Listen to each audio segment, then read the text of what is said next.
Hello, everybody, and welcome back to Arsenal Pass. This week, we're joined by Joel Repta for a Kayo deck tech. Joel is just coming off of a top 8 at Pro Tour Los Angeles, and as well as being a calling finalist. Represented Team PCG Pass along with Sebastian in the top 8 of Pro Tour Los Angeles on the Kayo deck that you guys worked so hard on. Just want to congratulate you first of all, and welcome you to the channel. The first question I want to ask you is, I know you did very well at the Pro Tour. Obviously, you top 8'd, you're happy, the team's happy. But now post-Pro Tour and seeing some of the other decks that showed up to the tournament, how do you feel about this list in particular? Are you happy with it? Do you think that you ended up on the best version of KO? Because I know that your list in particular does differ a bit from maybe some of the other ones that showed up to the tournament. Yeah, I think seeing at least the other lists in top 8, as well as some of the ones that I played in the Swiss rounds, I feel like we landed in a really, really good spot. I think we were slightly more consistent than some of the lists that were running extra 3 costs. I know Pete Ward had cut Reckless Swings, which playing 1 I think is a potential option, but just having that threat in the end game is a really big deal. So I think we found a good balance of consistency and powerful, or consistent and powerful on the deck. What do you think are some of the strengths and weaknesses of the KO deck? Strengths is just good math, to be honest. Most of your cards are above rate. Your hero ability adds to that. You're just presenting a really threatening clock every turn of the game. Some of the weaknesses are to other aggro decks, to be honest, with a lot of on-hits. You do have a very strong equipment suite, and you can block decently well depending on the build of your deck, but you can't do that over the course of a game every turn, as well as present clock, so I think that's one of the places where it can struggle. Mm-hmm. And how are you feeling about KO's position in the current metagame, and of course post the Dromai rotation, which is inevitable at this point in lead up to the ProQuest season? How are you feeling about KO's position in that metagame? I think it's still one of the top, if not the top decks. It's just inherently powerful, and you can't really take away from that. I do think people are starting to strategize how to beat the deck with things like aggro, with things like Hatchet Dory. So I think it's knocked down a peg or two, but it's still near the top of the pile at the very least. Absolutely. Well, with that, let's go ahead and take a look at the list and dive into the details here. All right, Joel, well, looking at the deck list here, can you talk to me from a high level, how does the KO deck function? What is it trying to do turn by turn, and what is its general game plan? General idea is you're a fairly aggressive deck on the aggressive side of the spectrum. You can play a little bit of mid-range, but your ideal game plan is just sending attacks at their face every turn, setting up big Blood Rush Bellow turns to get extra value off that card, trying to get 6 points off of it, so across 3 attacks ideally. Just using your hero ability, you get a massive amount of value out of it, and yeah, that's the main game plan. Can we talk a little bit about what the floor looks like and also what the ceiling looks like? Like, what are some of your best turns? I know you mentioned Blood Rush Bellow, but the general floor, sort of turn cycle play pattern of the deck. You can give some card examples if you want. And also, what does the ceiling look like? What are the craziest kind of turns we can do? I'm assuming it has to do with Cast Bones and, of course, the Blood Rush Bellow as well. Floor is usually 2 card, 6 to 7 value, something like Wild Ride or Pulping, giving you the extra token off the KO ability. You're really playing for a lot of turns with Wild Ride, Tunic, and Claw, meaning a 2-card 10. That's sort of like your bread and butter turn that you're looking for every 3 turns.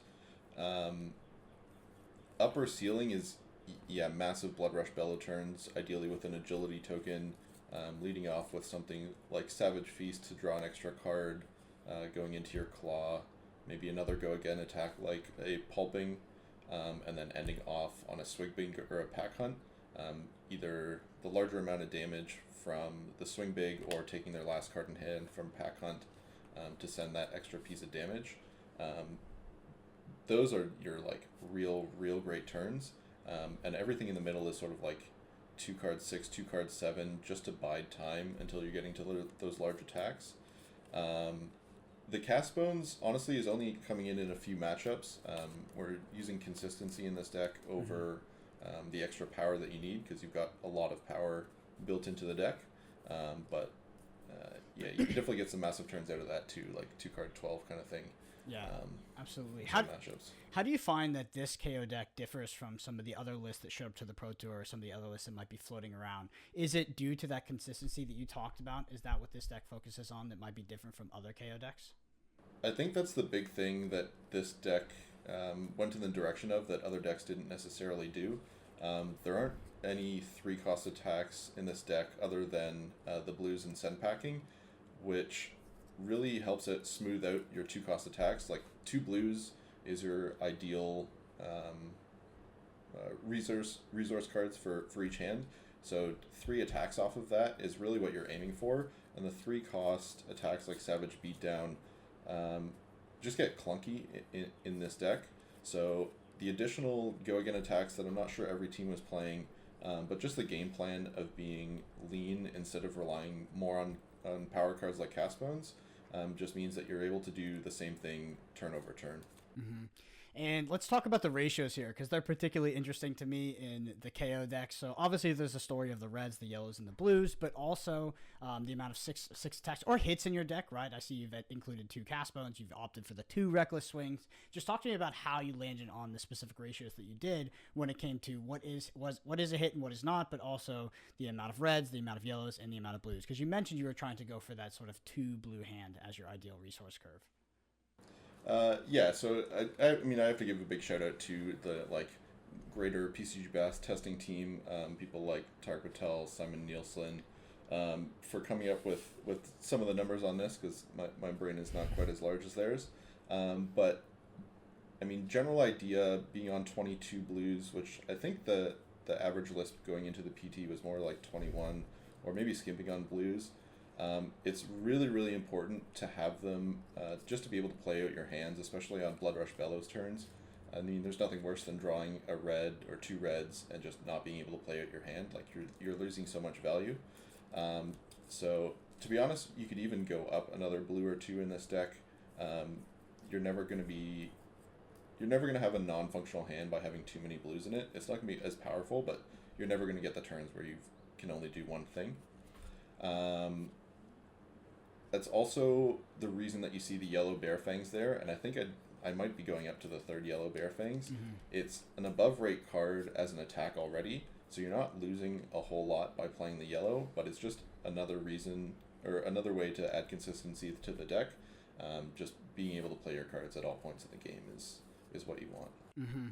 And so I know you did very well at the Pro Tour, but I have to ask, sort of post Pro Tour and post performance, looking towards the PQ season, do you feel like you landed on sort of the optimal version of KO? Did you learn anything from some of the other lists that showed up? Did you change your mind at all? Or did you really come away being like, this is the deck, right? This is the best way to build KO, this version of consistency and trying to have this consistent game plan into the general field rather than maybe these more spiky turns? We definitely didn't get the perfect list, mm-hmm. But I think we're close, or at least in the right direction. I think there's some cards that aren't bad, but aren't overperformers. Stuff like Runner, Clash of Agility are great in certain spots, but they may not fit the bill moving forward, especially into the new meta, with less or no Dromai being around. The extra go again attacks might be slightly worse than something like more mid-range stuff like Bear Fangs. You really needed to have as much go again as possible to apply pressure and kill the dragons. So it's possible that you can fit slightly more into a mid-range plan, especially with more blocking decks coming into the format potentially that might attempt to fatigue you. But in general, I think the list is very close to what an ideal list should be, based on my experience, at least. Yeah. How susceptible to fatigue do you feel like this list is, and do you have specific game plans to avoid fatigue? Do you have end game setups to sort of avoid that sort of strategy? I haven't seen full fatigue work yet. but I don't know how many people have tried it so far, to be honest.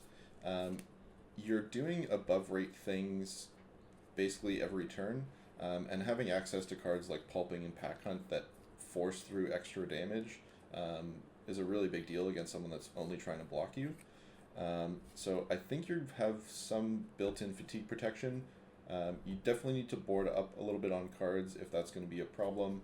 You can do things like add an extra cast bones and play them in those matchups just to have extra large turns that you can push damage on. But I think as long as you're aware of the fatigue plan, it's not going to be very viable against you. And speaking of Tarek Patel, there's a piece of equipment that you have that all brutes have at this point that is Scabskin Leathers. And Tarek Patel has written a piece now on Twitter, but I remember going through the iterations of the math, the theory of it, when to Scabskins and when not to Scabskins. Can you just give us like the high level of how to utilize that piece of equipment correctly while playing this deck? Yeah, for sure. So, like you mentioned, people like Tarek Patel are great at breaking this down to like first principles. If you haven't read that Twitter thread, you probably should if you're trying to play this deck. But the very high level for how I was using it was, if you're ahead in the game, probably don't roll. You don't need to. You're just going to give an opponent the opportunity to get back in the game. If you're behind, there's a good chance you need to roll it, but you need it needs to be good value. I'm not going to go over the formula at the moment, but basically, if you're going to gain more value from rolling half of the time than you are from losing the value of rolling a sixth of the time, you need to go for it. I go based off vibes, to be honest. I very roughly math out how much I'm going to gain versus lose. Does it feel like that scenario is going to be bad for me if I don't get to attack, and go from there? But yeah, at the end of the day, it's like are you ahead, are you behind kind of situation. And I'll make a note to put a link to that Twitter thread in the description below. If I don't, just feel free to yell at me and I'll post it immediately.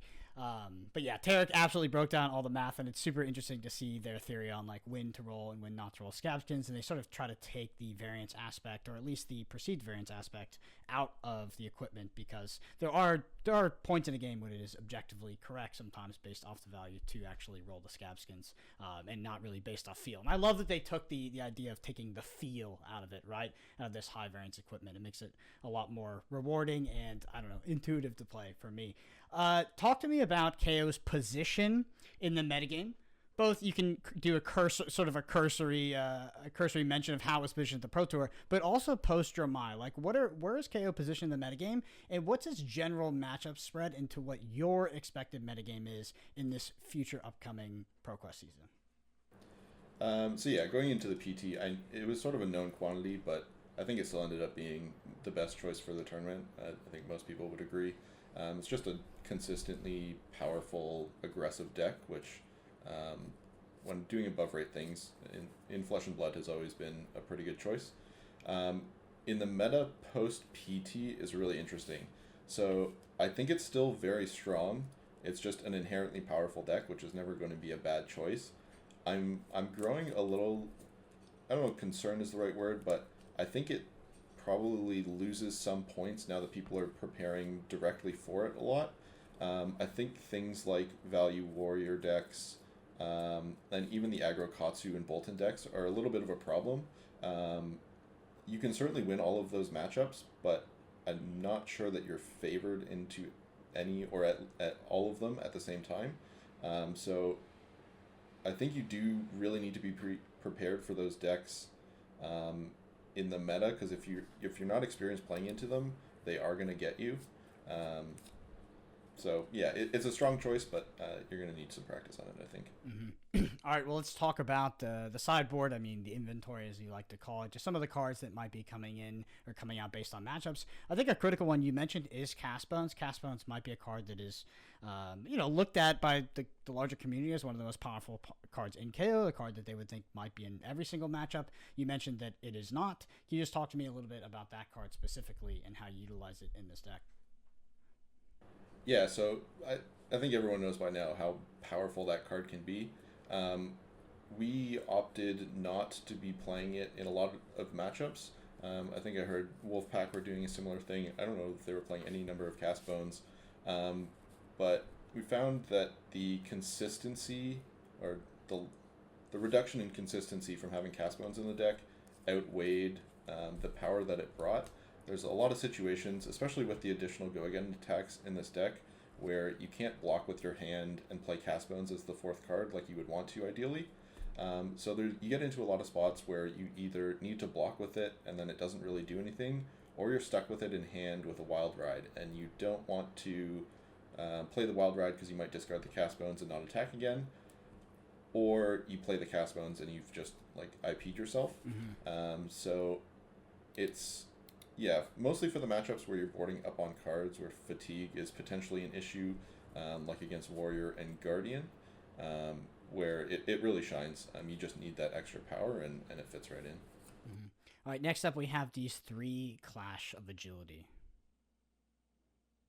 So this was sort of a split card. It acts as a popper against Dromai. The ability is fairly irrelevant, but that's fine. Sometimes you just need to pop a dragon. And it was generally good into some of the aggressive decks. The more aggressive warriors, you're basically guaranteed to get an agility.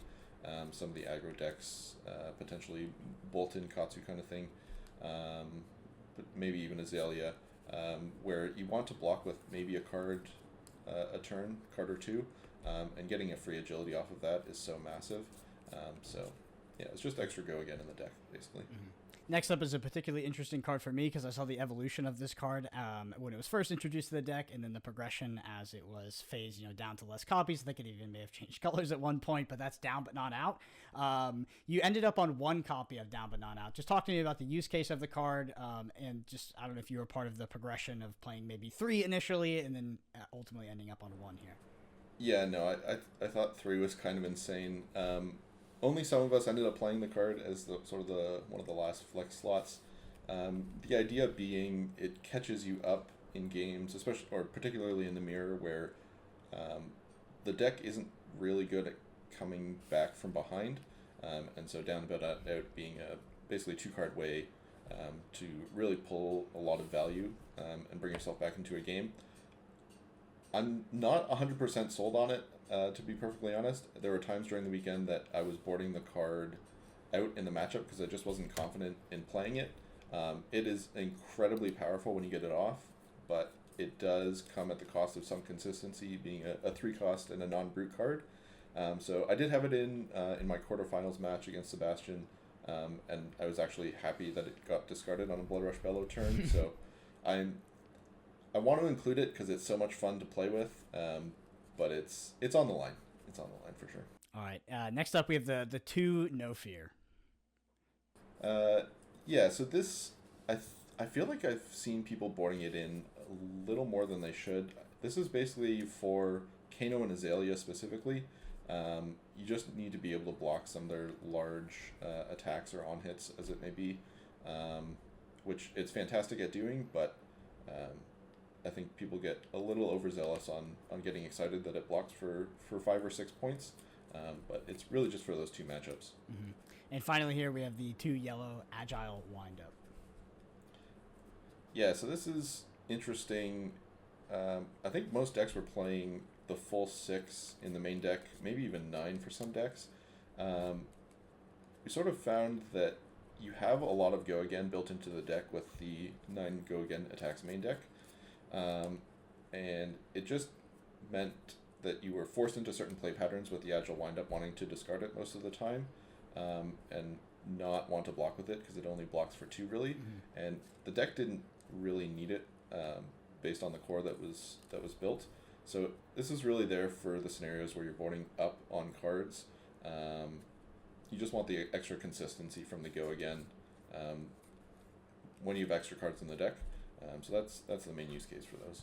Makes sense. And I want to quickly touch on the equipment suite here. So you have your standard KO equipment suite, but then you've also included Gambler's Glove, Heart and Cross Strap, 2 instances of Spell Fray, the Skullhorn, of course. I did lament a bit when I saw. I was like, oh man, we're putting out a deck tag with double Spell Fray, but I think it's absolutely correct. As a Kano player myself, I die a little bit inside every time I see a piece of equipment, piece of spell void on the other battlefield, because it is so powerful. And I think that this is absolutely the correct decision if you have the slots, and I do think that this deck does. Just talk to me about the equipment suite and some of the use cases for things like Gambler's Glove, Heart and Cross Strap, and Skullhorn is kind of obvious as well. Yeah, so like you mentioned, Kano never should have been printed, and this is our ode to that. Just need to make all the Kano mains suffer. Skullhorn, like you said, exactly for Kano. I think the main equipment choices are relatively obvious. The Gambler's Gloves are for both of the Illusionist matchups. Sometimes you just need to clear extra dragons or extra auras. Even with Dromai rotating out of the format, I think you really, really need it against Prism. Mm-hmm. Yep. So I don't know that I'll be looking to cut it anytime soon. And then the Heart and Cross Strap honestly was only being played against Kano. We don't really do a whole lot with the resource from Tunic, and you want to be able to send a lot of attacks at Kano really quickly with the Cross Strap. It's possible that it's worth playing into some of the aggro matchups like the Kayo Mirror, Katsu, Bolton. I'm unsure on that, but it is very close between that and Tunic. Yeah, absolutely. And last thing I want to ask you before we close out is, do you have any sort of big level ups and tips for the deck, or lessons learned after top 8ing the most recent Pro Tour? If someone was looking to pick up this deck for the first time, like if you could give them one tip to take them to 80% proficiency, what would it be? I'll be generous and give a whole 2. Don't use the Blood Rush Bellows the turn that you draw it. You really want to set up turns, ideally with 5 cards and an agility token.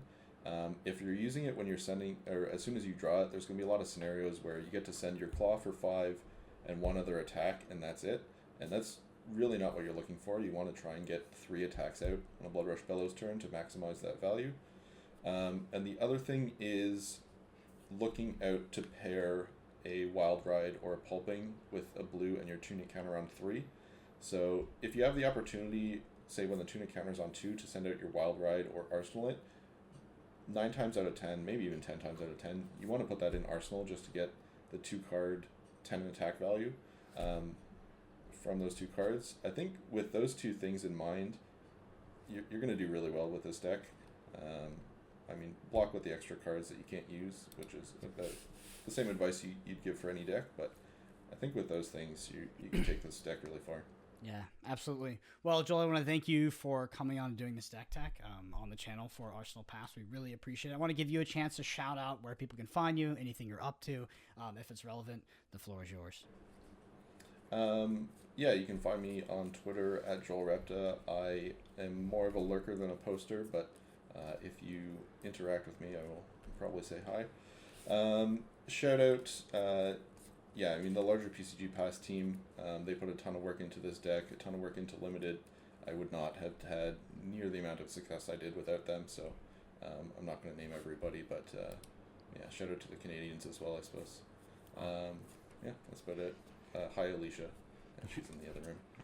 Awesome. Well, if you're watching this deck tech and you're interested to go a bit deeper on the KO deck, Joel has done a written piece for us on Patreon that includes a sideboard, tips and tricks for specific matchups, and how the deck will evolve a little bit into the new metagame. If you're looking to pick up the deck for the first time and you're trying to hit that 80% proficiency like we talked about, or you want to get the extra 20 to hit 100%, check out the Patreon. And we really appreciate Joel coming on and doing this deck tech for us. We're all super proud of him. Was able to represent the team and hit the top 8 at the most recent Pro Tour. Just an amazing performance. Joel, really, really appreciate it. Great deck tech. Great to talk to you. You obviously have a great mind for the game. And I just can't say thank you enough. And thank you all so much for watching. We'll see you next time.